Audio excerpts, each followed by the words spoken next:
और हमारे मेहमान मुख्य अतिथि के रूप में पहुंच चुके हैं आदिवासी धर्म सहयोग समिति जोहरदगा भारत के समाजवादी फौजी परिवार, साथ में एक साल में चित्रंजन ओराओं और राजीव पढ़ा जिला समिति जोहरदगा के समस्त सदस्य परिवार आपके मुख्य अतिथि के रूप में हिंद नियमत की ओर पहुंचते हुए और इनके पूरी स्वागत टीम के साथ अपनी पूरी आदिवासी सहयोग समिति जोहरदगा भारत और संघ रीति रिवाज के साथ टीम को अपने मंच की ओर लाते हुए अपने मेहमानों को समस्त आदिवासी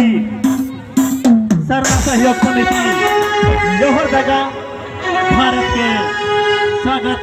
करते हुए और हमारे मेहमान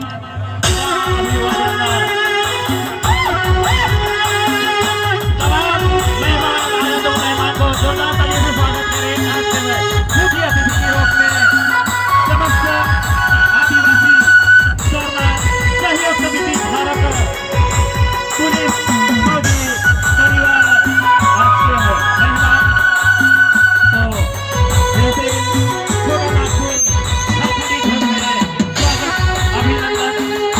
और उनके हार्दिक शुभकामनाएं करते हुए और हमारे मेहमान एक ख्याल में जो रांची से पहुंच चुके हैं हमारे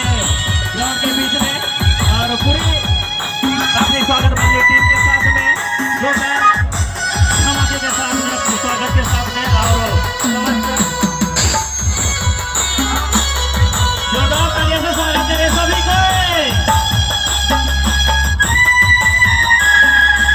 हमारे आपके स्वागत समारोह को उपस्थित आदिवासी सहयोग समिति जोहरदगा भारत के पुलिस